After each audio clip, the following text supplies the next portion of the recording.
Okay, let's start at the beginning. You were born in Detroit. What did that look like? Well, I was born here in Detroit, in the city proper. Of course, I don't know much about it, but later, when I was 4 or 5 years old, I remember growing up in actual Dearborn, only for a brief period of time. My mother wanted to go to California where her sister lived, and we went to visit, and she decided that we should move there. So when I was 5 years old, I moved to Los Angeles. Then my grandfather got sick when I was about 6 years old. We moved back to East Detroit and lived there briefly until we found a house in Dearborn Township, and then we moved there in 1956 when I would have been 8. Who lived with you? Did you have siblings or? Yeah, my mother, father. I'm the oldest, so I have a brother and 2 sisters. My brother was next 3 years younger than me. My first sister was 4 years younger than me, and my youngest sister is 9 years younger than me. And when my grandfather was sick and went to Ypsilanti State Hospital till he died, my grandmother came and lived with us, and so she lived with us also. Did you have a musical family growing up? Yeah, but they weren't practicing musicians by then. My father played actual gigs, trombone in 40 swing bands, mostly local gigs, but he did play in Chicago and some other places. And my mother sang on the radio a little, and here in Detroit, and that's how they met. And later, my mother would sing around the house, but my father just pulled the trombone out every once in a while and wasn't interested in it anymore. No more gigs, no more road gigs or anything before I was born. You started singing in church or school? Which one was In it? church, my mother insisted when we moved to Dearborn Heights, or Dearborn Township then, that I go to Catholic school. So she sent me there, and then I was in the Catholic church choir where I first sang.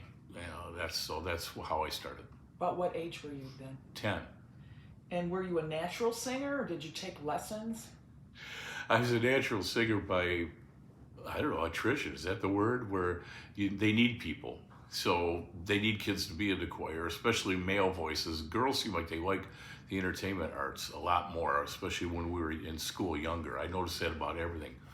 Play production, acting, music. It seemed like girls seemed like they were more easy to get. And guys weren't so much because they didn't want to get into what they want to be in sports and things.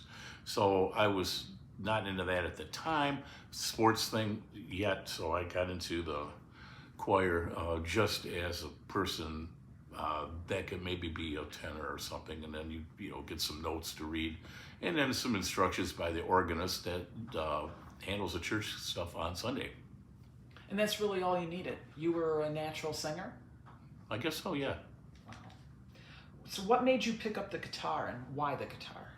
Well, I had a made-up story and I have a real story. I'll tell you the made-up story, which isn't totally made up. It's just it makes a good story, but it doesn't fit in. But I thought I should tell it anyway.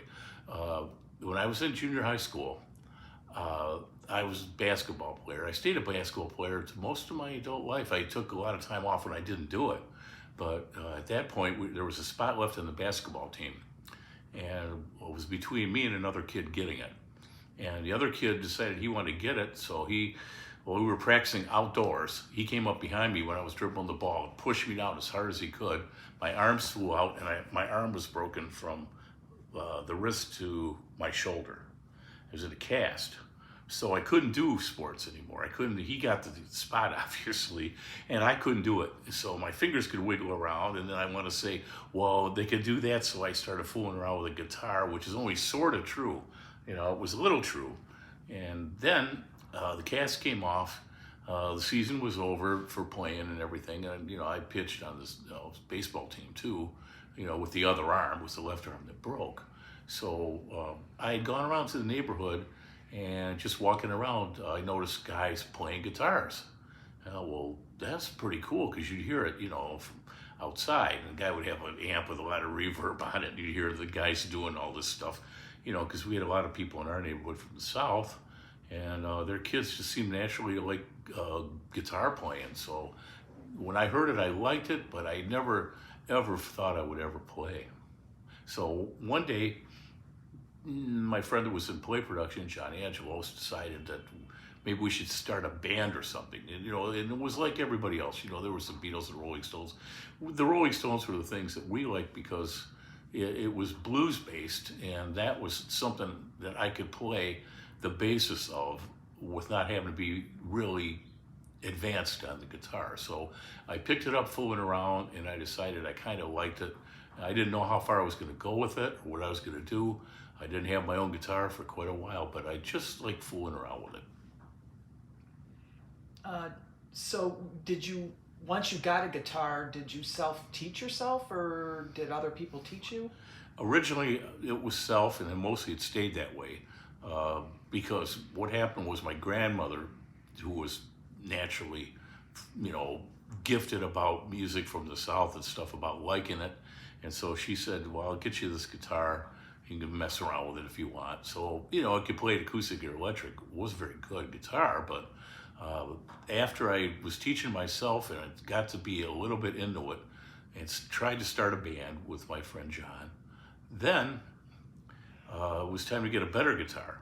When I wanted to get a better guitar, I was working as a dishwasher and busboy at my girlfriend's pancake house, where she worked anyway.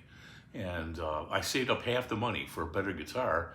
And for Christmas, my mother, which surprised me, gave me a crummy looking robe that I thought was my present. And inside the pocket of the robe was a check for the other half of the guitar. But the conditions were, with my mother, there was always conditions.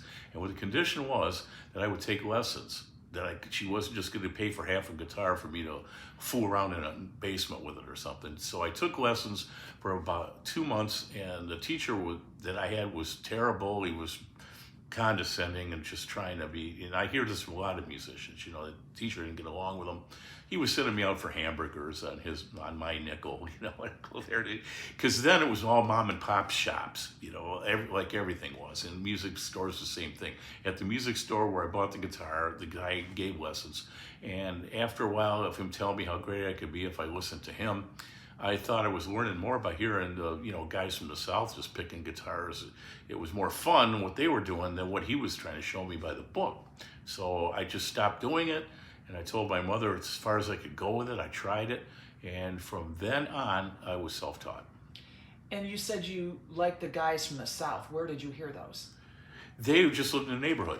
Because I lived in South Dearborn Heights, which is, South Dearborn Township, which was quite a bit different than the northern part, which was, more Dearborn with nice brick houses. And we lived in the poor part, where people just, had houses that weren't very good. And a lot of these guys came up from the South, and their father would be a guitar player, just messing around with it. And then he'd have a guitar laying around the house and an amplifier, in a lot of cases, so it's electric guitar. And these kids would just, maybe know 3 or 4 chords, and I will pick up my guitar at my dad and see what this does. And I'd hear it walking down the street. If he knew the kid from school, he'd stop in and say, hey man, what's happening? And he'd be, oh, look, I could do this on the guitar. I just listened, and I didn't even know I was learning anything at first, because I did this before I ever played. But, I thought, well, this would be kind of fun to do, because it's something you didn't need other people to cooperate with you. You could just do it by yourself. And so you started a band at some point? Yeah. Right after that? Yeah, right after that, because my whole thing, for some reason that I can't explain, any more than I can explain why I turned into the kind of musician I turned out to be, I don't know why. But, it just started out to be a thing where I wanted to play, and if I was going to play, my whole goal was to be out and play in front of people. A lot of kids just did it in the basement for fun, or they wanted to become studio musicians that played in a studio or something. And my whole thing was to start a band up with my friends that would get me out of the sort of shyness that I had as a person, which is hard to believe now, but it was true then. And I figured, well, I'll, play guitar just as long as I have to start playing in front of people. It's just for the fun of it. And what types of songs did you play initially? Blues, which is just funny, because blues, the early stuff by Jimmy Reed and by even Bo Diddley and some of these other guys that were doing, bluesy type stuff, was very basic form. And with that very basic form, I could play in a band doing it.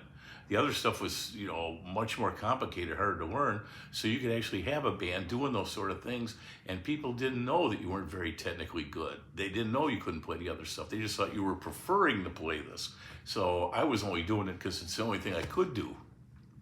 And did you play the blues during gigs, or that was just in the basement? No, we did both. We did it in the basement, but then we realized that you could play Chuck Berry songs, which in some ways were just Jimmy Reed type songs, speeded up.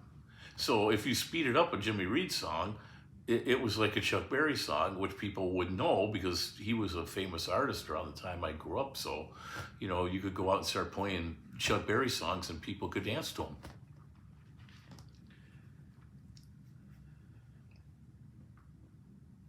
When did you start writing songs? I started writing songs, believe it or not, I hate to admit this, but I started writing songs when I was about 11 years old, and what I was writing was not songs to be ever done in a musical situation. They were only songs making fun of kids in my neighborhood. And I made songs, and I'll tell you about that, off camera if you really want to know, because I still remember a couple of them. And they were just, to get kids mad, and then you get in a fight, and that, just being, kids in grade school. And so that's how I started putting together verses and words. But I didn't think I was very good at it, and I wasn't musically accomplished enough to really put it to music, with a piano or a guitar or anything like that. Who were your early influences? I had a lot of them, but the early influences as far as guitar playing, obviously, Chuck Berry, Jimmy Reed, Bo Diddley, the same type of people that seem to influence the Rolling Stones, and it's probably why we like the Rolling Stones music, because a lot of that was that type of music, fed back to us from England and with their own spin on it. So those were early influences, but I also listened to B.B. King, Freddie King, the three Kings. You got Albert, B.B., and Freddie.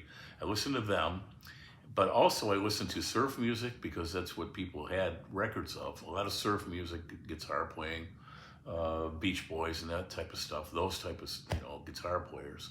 Also, Lonnie Mack was an influence because he could play, his instrumental version of Memphis, which I thought was great. I still do like it. And so mainly those were the very first basic guys, before I could, expand out and, even hear Muddy Waters and stuff. It took a while to find those records to know what was going on with that. Well, how did you know about blues? Well, the first thing was the restaurant, which my friend John Angelos, his father, had a small Greek restaurant, Finkel, Livernois, across the street from the recording studio where we made our first record in the end of it. But there was a black guy, who was a dishwasher there. And he used to talk about the blues, and he would bring in blues records to the restaurant when he was washing dishes. And when he's washing dishes, John would hear it, and then they'd go back there and start jiving around together. And this guy would tell you all kind of stories that were like blues stories, but you didn't even know what they were. But he's just a guy doing that. And that's, you had to know somebody that had real knowledge of that stuff. And you get those boys, the toes are tapping with their blues, and then them women's gonna come in there, and they'll be with you, and it'll be good, and stuff like this. And he stopped his foot, and it's the blues, the very basic form of it. So that's how I first got exposed to it. So you mentioned recording sessions. Tell me about your recording sessions. Well, the first ones were basic in the basement because anybody that had a real tape recorder in those days was, had to be fairly well off in order to do it, to get it. And so when these kids would get this kind of stuff for Christmas, there were certain people that wanted to be audiophiles, I guess is the way you could say it. And they would, well, what do we record? What do we do? Well, okay, I recorded my sister talking, and I recorded my dad walking around. Well, I know a guy down the street from school, and they got a band in the basement. Well, let's go record their band. So they would come to us to find out how to use, or what it would sound like to use a real tape recorder. So the very first recordings we made were in the basement of us practicing, and then we would encourage them to do it because we wanted to hear it back to see what we really sounded like, so to see how we could get better. And you mentioned in 1966 you had a Black and Blues Band single. Where was that recorded? Tara Sherman Studios, which was a kitty corner from Harry's Fine Food, John's dad's restaurant. And the guys that ran it would come in there for sandwiches and stuff for lunch. And that's how we met them. And then we went to the recording studio to find out that some of the Funk Brothers guys that we met there and some other guys were doing some Motown backing tracks, mainly as demos. So they didn't have to do them at Motown, an expensive thing, and then they would redo them over there with the artists, the ones that they wanted to use. So we were able to go over there and watch these guys record and watch them play and sit in a corner and be really quiet. So later they just decided at this label, Tara Sherman Records, that they had the dynamics and they had some, people, there's a band, the Southbound Freeway, which had a song called, Psychedelic Used Car Lot Blues, and they were kind of like a folk rock band. And we were filling a gap because they did not have a teenage type band. They didn't have something for the younger kids. They had folk music, they had bluesy type stuff, they had a lot of soul in that, but for the younger kids, they decided they would just try and get us because we were part of that generation. So we made a single there, which never was released because it was released on a demo, but the company kind of folded up and there was changes so that, it was the start of things not going so good. And you mentioned in 1968 the Pink Peach Mob recording? Yeah, before that, in 1967, the Belshires made some tapes in the basement, but nothing happened. And we were up for an actual real record deal for Capitol Records around the time of Pink Peach Mob because there was a big boon, if you want to say it, of record companies coming to Detroit to sign bands. And they signed up a whole lot of them. And we were on the list for Capitol, and they signed I think SRC, tour instead, or however you want to say that. But right when we were going to do it, our equipment all got stolen out of our place, so it ruined the audition. We couldn't get the instruments together fast enough, and as I look back on it now, I think they took a pass on us because we had so little. The other bands were going to be much more commercially sensible for these record companies because they already had everything together. They had their own management, they had their own equipment, and that meant that the record company was going to sign them, didn't have to pay for any of that stuff. They only had to make the recordings, and the rest of it, they already had a big head start on us because after our stuff was stolen, we would have to start from scratch, and they would have had to help us with everything. And I think, now looking back on it now, I see that's one reason that didn't work. So tell me about playing at the Grandee Ballroom. Well, we had the demo record out in '66. A week after the Grandee opened, I went there with John Angelo. So we'd heard about it. I don't know how. Well, probably because of the MC5, because we had met the MC5 and the Jagged Edge that were starting to play there at the Northland Mump, and we played there with them because we had this demo record out. And even though the demo record wasn't out as a real record, it was still considered a big deal because, if you were a recording guy doing anything and you had a product that you could show people, a lot of times they'd give you a gig, they'd try you. So John went there to see Russ Gibb with our record.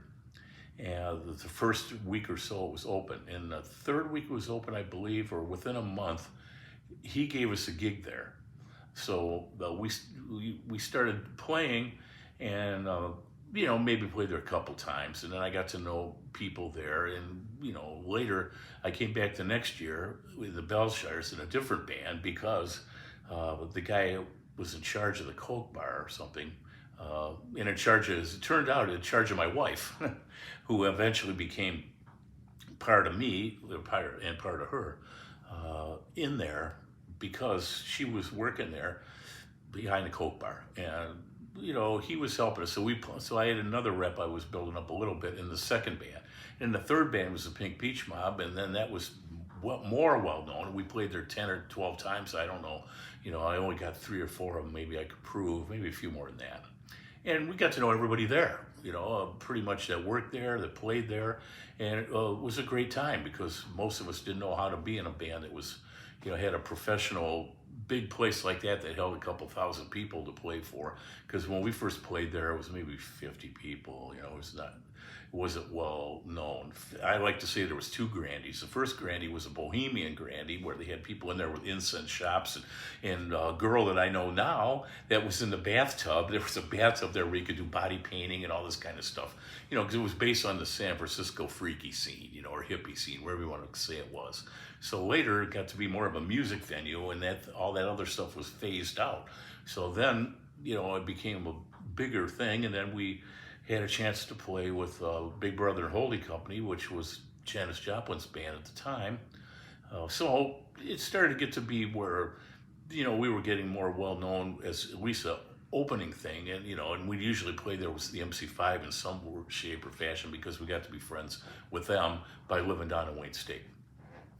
When you say Coke bar, what does that mean? Coke and chips. Coca-Cola? Coca-Cola. Okay.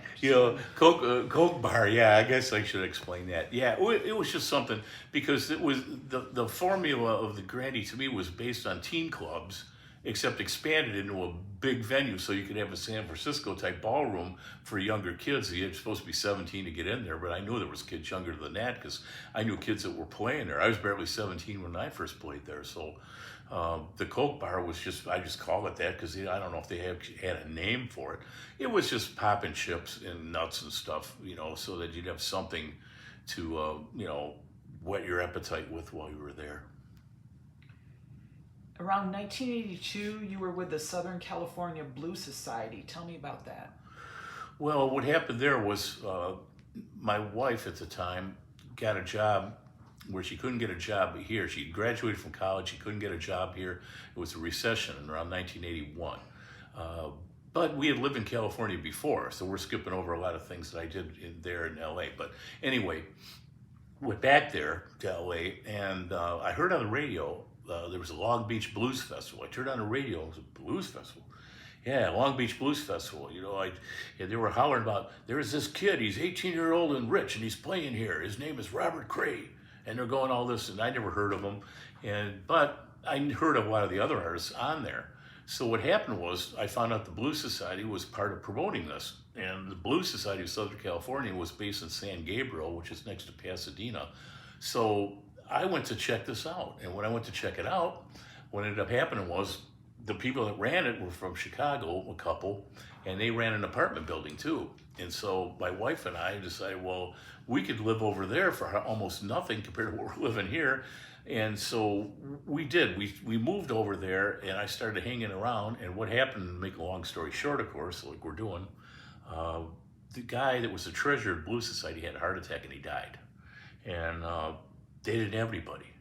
And they asked me, well, you have some experience with playing and doing this. I go, well, yeah, but not this. Well, it doesn't matter. We need somebody to be the treasurer. Would you help us out? And I said, yeah. So I never played. All I did was help out setting up the stage for a lot of the old blues guys who were on their last legs. And so I guess you could say, if you want to look at the good side of me, if you want to think that way, you could say I gave up playing for a while to help the older guys. Who were they, the older guys? Wolf Olson was one who wrote Tramp and Reconsider Baby, who first had Ray Charles in his band.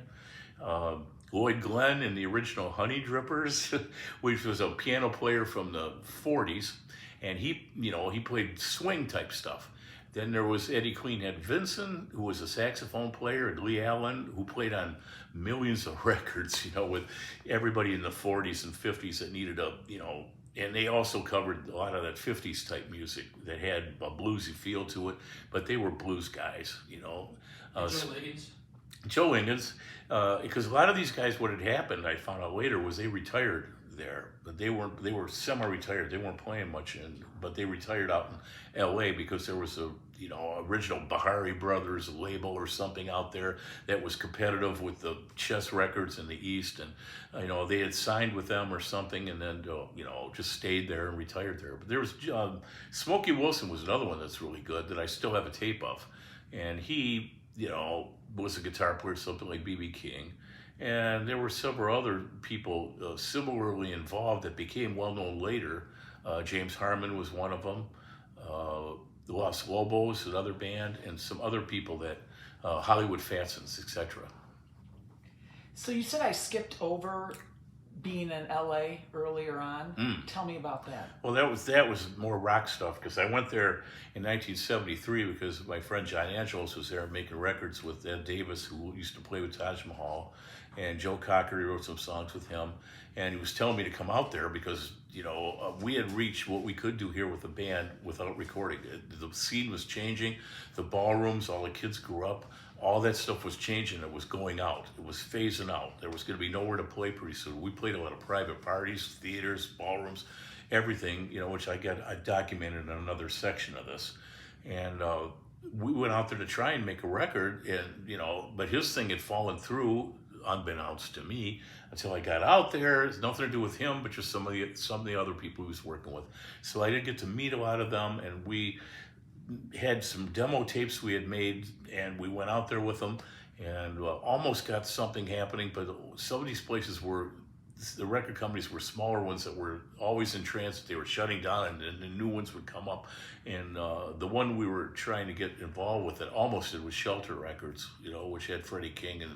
And I guess somebody told me a week after we were in there, another guy came in with tapes, and they had him play because he had some other stuff going on his own, and it was Tom Petty. But anyway, so the whole thing caved in after a while, but we stayed out there for 3 years, played some gigs and such like that, and then after that wasn't happening after a while. In 1976, I came back to Michigan and then went back out there. After I started a blues band here, the West Side Blues Band, with some friends in 1979. So this is part 2. After the Grande Ballroom era, tell me about the bands that you played in between around 1968 to 1980. Yeah, I should have talked about it before because it is important when it comes to me anyway. But after the Pink Peach Mob thing tanked, I got in a band called Dutch Elm with Rock and Reggie because I wasn't doing anything, and we didn't know what was going to happen with it, but we ended up molding a band because 2 of the other members, Michael Jones and Tom Doman, was the bass player and drummer. We had fooled around with us, and then we joined Rock and Reggie, who played guitar and sang and wrote songs. So we ended up putting that together as a band, and then that played at the Grande and a lot of festivals. And I remember, several gigs. We played, the Grande Riviera, which was a theater that opened after the Grande sort of closed. And we played, at a show there. I remember with Alice Cooper when he first came to Detroit, Ted Nugent and those guys that we all kind of knew and played with before, local bands. And then, played at some festivals, Petoskey Pop Festival up north with, major artists and stuff. And then that molded into Mighty Quick without Reginald, and John Angelos came back and played with us in that. And then we did, some pretty big shows, played, at the Birmingham Palladium, which has a lot of big shows at the time. And then also the East Town opened up, and we did the Rod Stewart show with Subway Brown. And the band ended up with me leaving because I thought we should try and, have a record deal that we were up for with Atlantic Records, which didn't work out again because I don't know, but I just didn't feel comfortable with where the rest of the band was going. So I kind of dropped out, and then they played at Goose Lake and all these big festivals and Cincinnati Pop Festival. And then, due to a lot of, outside things, choices of things doing, what you eat and drink and everything else, the band just tanked out like I thought it would tank out. So it tanked out.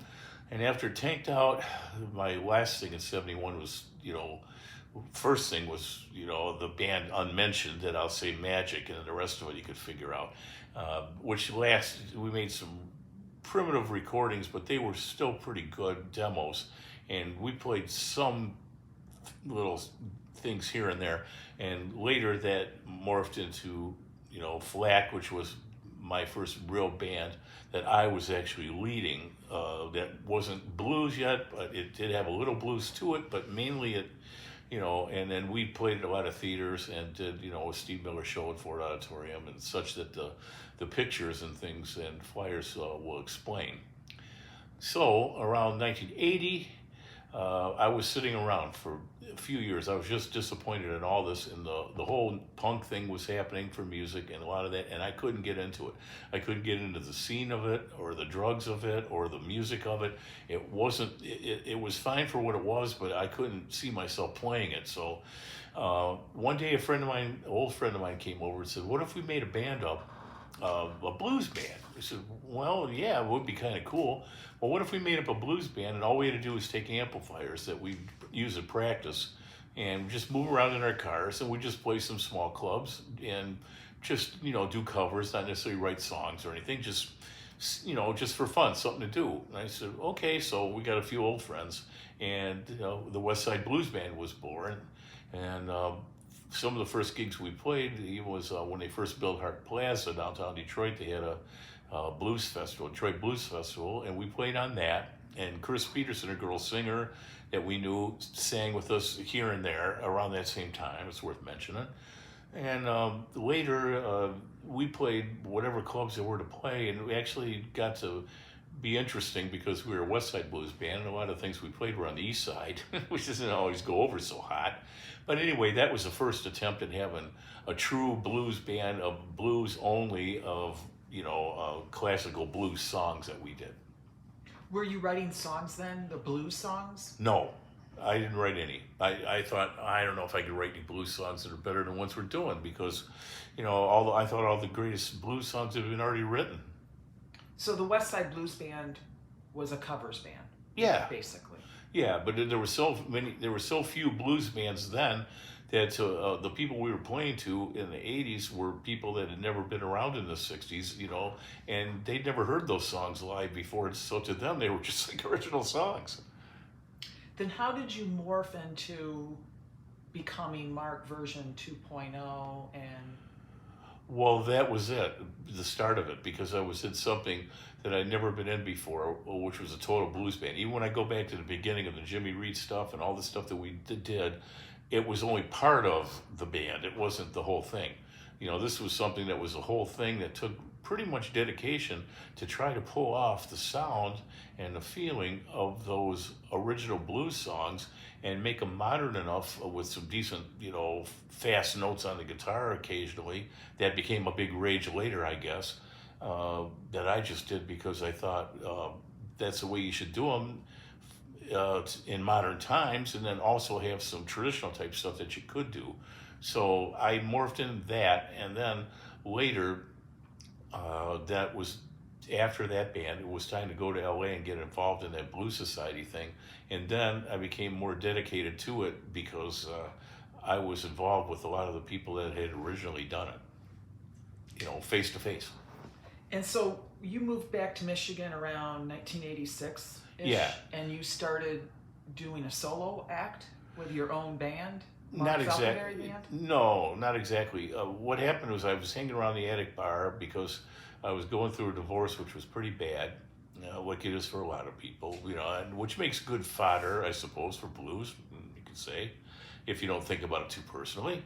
And I was able to hang around there because I couldn't be home alone. It was bothering me, and I'd never been away from living with somebody, especially women, and my whole life.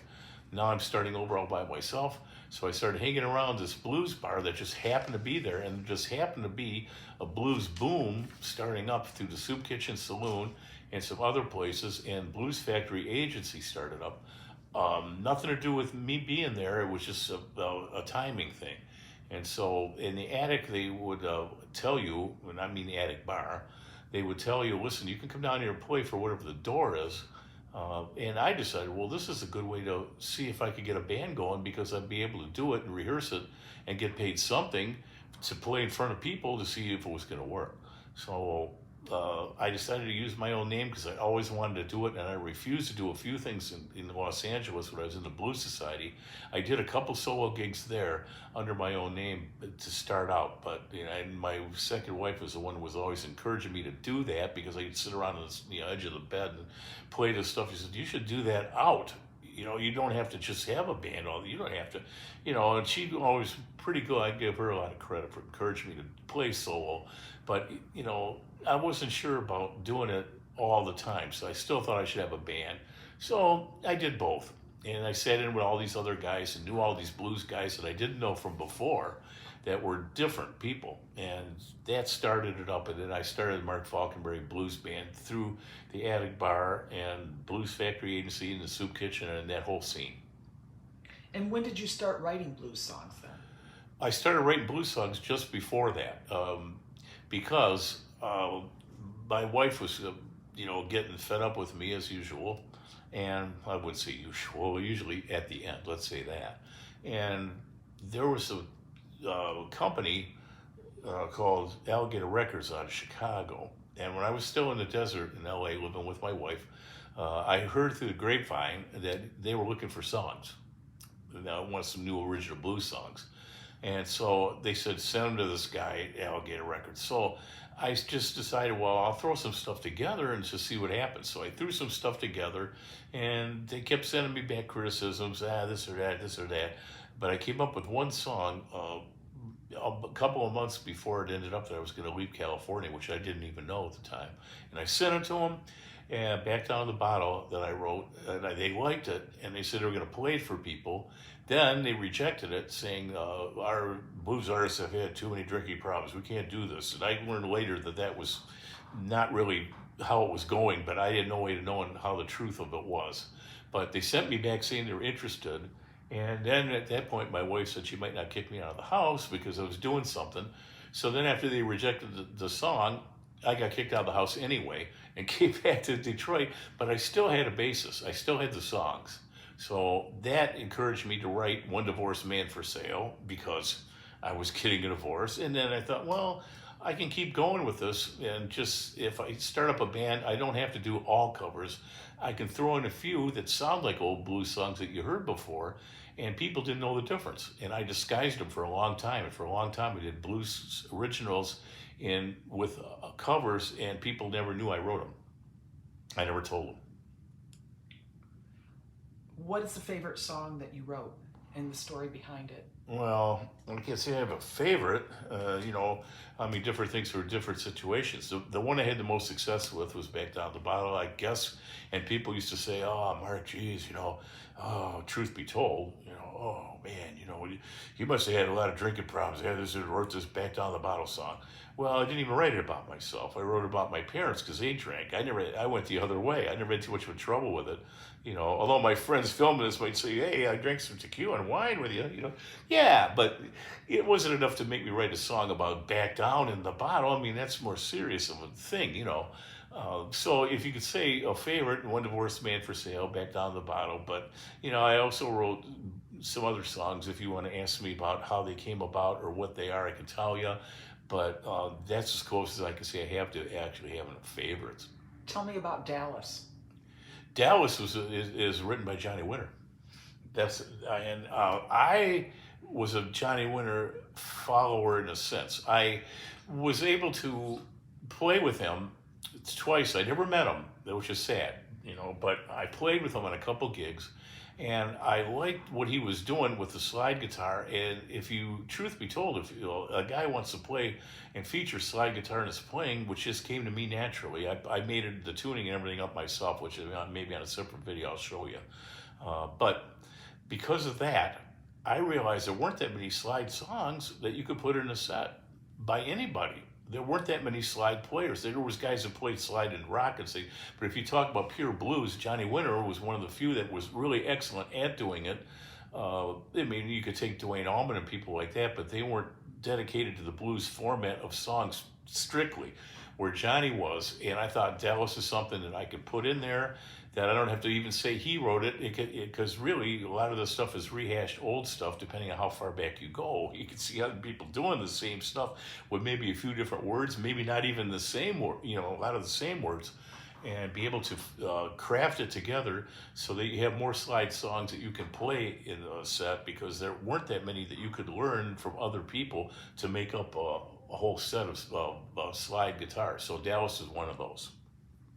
Who else have you written songs for?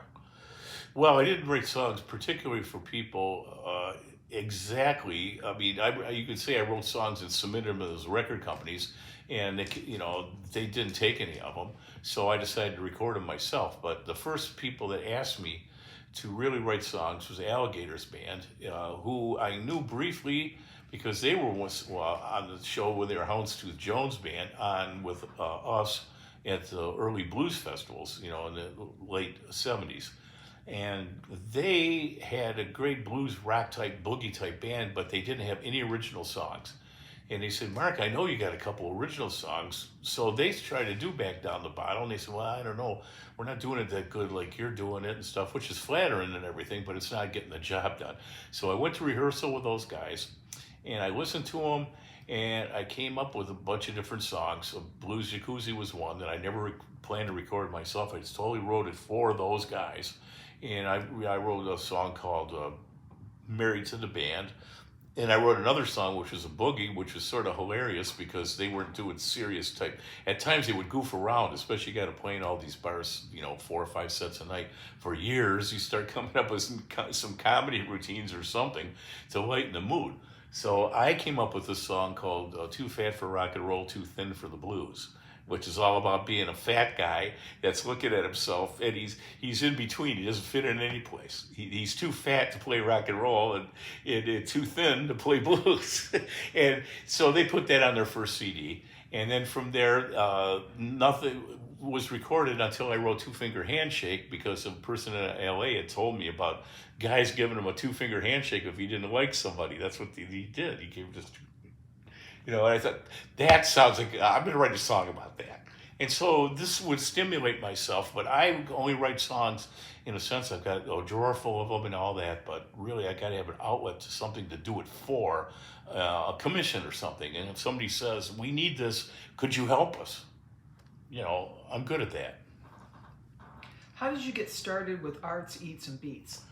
I had an agent, Marla Schwartz, who believed in my talent. Once I was kind of done with Blues Factory, in the sense that they were done as booking agents, which was their choice. They got tired of being agents, tired of the hassle after a few years. She had come to see me play with her young kids that were very young at the time. So she came to my gigs as sort of a fan, I don't know. She decided she was going to try to open up a coffee house where she lived in Howell. But something happened with the licensing of it, and it never got off the ground. So she decided to become a booking agent, and one of the first people she thought of was me. So she had gotten the commission, or whatever you want to say, for booking Arts, Beats, and Eats totally herself, because she decided that was the only way it was worth her time to do it. So because she was booking it, and I was one of her artists, I was booked on the first Arts, Beats, and Eats, and after that, I played every one of them, 23 in a row years, until last year. And the times are different and different people are running it. She had dropped out of it 10 or 15 years ago, and they kept a few artists left over that she had booked there, and I was one of them. How did you get the nickname The Reverend? Well, there's a couple different stories about it. The first one is Blues Factory had Marc Falconberry and Steve Sanchez, who basically ran it, and they came into one of the little clubs that they had booked us at, and this is, maybe late 80s, early 90s, and the equipment would break down, and I came up with some of the stuff to sing solo and to do something of the old blues guys that didn't even need music, a cappella, if you will, to cover up for the fact that the equipment would break down. And instead of standing there and do something, or the drummer was late, or whatever it was, so I came up with that, and they came in to a gig that they booked us on, and I was doing this by myself, Hey, they call it John the Revelator. You know, something of that nature. And then they said, look, the Reverend. Let's see, the Reverend. And they didn't tell me anything about this. The next week's promotion came out for the next gigs, and it said Reverend on it. I went, man. And at first, I was really adverse to it. I didn't like it. I thought about trying to get him to remove it because, you know, people are going to think you're religious. And I had people ask me, could they come to my church? And so that was that part of it. Then I had another guy, Jim Crane, who ran, you know, the Red Doggy Saloon that, I don't know, for some reason we worked well at. And he claims that he gave me the name, and he put out T-shirts that said Marc Falconberry, the Reverend, that people had that I still to this day have never seen, but I heard they had them, and so he takes credit for the Reverend thing of me doing that at his place. Blues Factory said it was them, so you know after a while I decided it was kind of cool. I might as well not fight it because you know people want to think it's religious, they can, but when they see me, they find out it's kind of not. So, is there any other story that you want to say about playing in the 80s, 90s, 00s? Yeah, I guess in general I could say some stuff. I mean, I am probably the only artist of the blues that I know, and not to blow my own horn about this or anything, but I'm probably the only one, or one of the only ones, that can actually get up there and play 2 or 3 sets of his own music of blues. I know guys that have several songs they do, but not guys that can do whole sets of different songs. So I figure if I have the talent to do this, I should try and go in that direction no matter what happens. So eventually I let the cat out of the bag, and I told everybody that I did write these songs. And then once I had a little bit more of a name for myself, they were a lot more receptive to it than they would have been a little earlier when nobody knew who I was, because I had played blues before and I had been gone to California for almost 7 years. There were people that weren't around, they weren't around then, they didn't know me, and I was starting out from scratch. So in that respect, I was coming up with something unique, and I wrote some songs that I could do slide on and some other stuff. So I was, you know, happy about, you know, I come from the Motor City that I wrote, even though might be politically correct now, but you know, that's another story. How do you write songs? What's your process? I don't have a process. Do you write the lyrics first and then the music? Generally, yeah.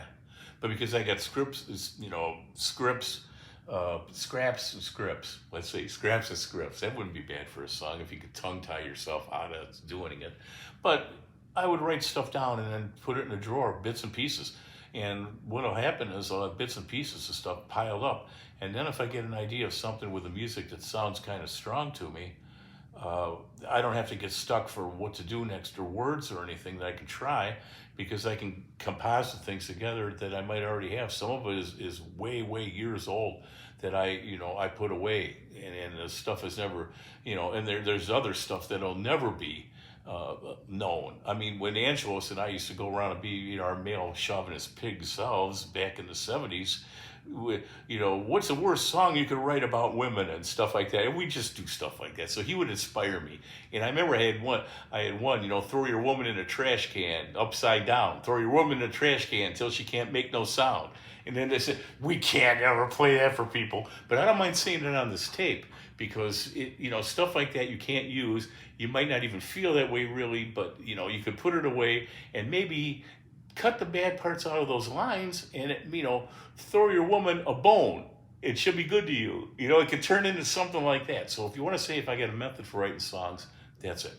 And do you add the guitar or the song later? The music? It depends. There's times when I have just stuff flowing around on the guitar that I thought would make into a good song, and then I would think, well, what do I have already written down, or what can I think of that would go in that space, or that work in the meter of the song, you know? And then sometimes you would have a bridge. You know, I remember writing Blues Jacuzzi for the Alligators, and we got to have a bridge, you know, you written all this, and, you know, so I had to write words that I didn't have before to fit in a real simple bridge that I had to break up the body of the song, stuff like that. Of the songs that you've written, do you play all of them today if I were to come see you, or are some of them from different eras and you just don't play them anymore?